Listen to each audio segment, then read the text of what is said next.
السلام علیکم اور آداب. میرا نام فراز علی ہے اور میں پیشے سے ڈیزائنر ہوں اور اس وقت دبئی میں موجود ہوں. اور جوائے آف اردو کی سوشل ڈسٹینسنگ کی کیمپین گھر پر رہیں اور کتابیں پڑھیں کے لیے آپ سب کو مصطفیٰ زیدی صاحب کی ایک غزل سنانا چاہوں گا.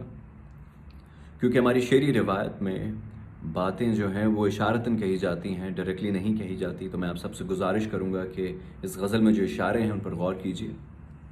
مصطفیٰ زیدی کہتے ہیں: تیری تلاش میں ہر رہنما سے باتیں کی، رہنما یعنی گائیڈ، خلا سے ربط بڑھایا، ہوا سے باتیں کی. خلا از وائڈ اسپیس لٹرلی، لیکن اس کانٹیکس میں نان ایگزسٹنٹ اور انکمپریہنڈیبل جو ہے وہ ایک اچھی سجیشن ہو سکتی ہے.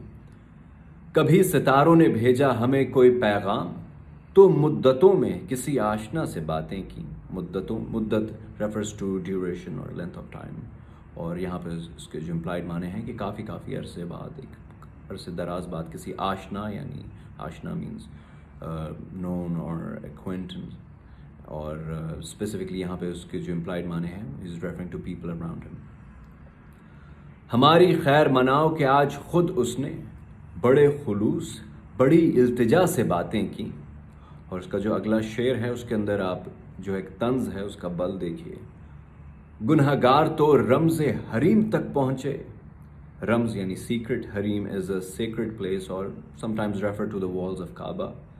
گنہگار تو رمز حریم تک پہنچے، ثواب والوں نے بانگ درا سے باتیں کی. Bang Dara literally translates to call of the marching bell. اور یہ علامہ اقبال کی پہلی جو ان کا جو شعری مجموعہ ہے اس کا ٹائٹل بھی ہے، جو 1924 میں پبلش ہوئی. بہت سے وہ تھے جنہوں نے بتوں سے فیض اٹھائے. فیض اٹھانا یعنی فیور حاصل کرنا.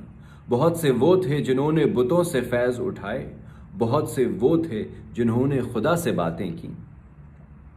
اور اس غزل کا آخری شعر: نہ جانے کب سے سناتے تھے اس کو ہم احوال. احوال یعنی کنڈیشن، اسٹیٹ. نہ جانے کب سے سناتے تھے اس کو ہم احوال، نظر اٹھائی تو پھر ابتدا سے باتیں کی.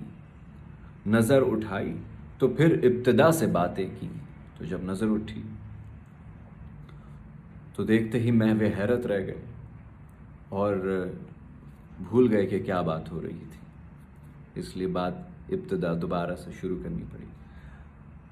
میں امید کرتا ہوں کہ آپ سب کو یہ غزل اچھی لگی ہو، اور میں آپ سب سے گزارش کروں گا کہ اس وقت میں اپنا خیال رکھیں اور اپنے ارد گرد تمام لوگوں کا خیال رکھیں. اور جیسے جیسے وقت ملے، فرصت ملے، اردو پڑھیں اور اردو کی کتابیں پڑھیں، شعر پڑھیں، افسانے پڑھیں، جو دل چاہے پڑھیں، لیکن پڑھیں ضرور. شکریہ.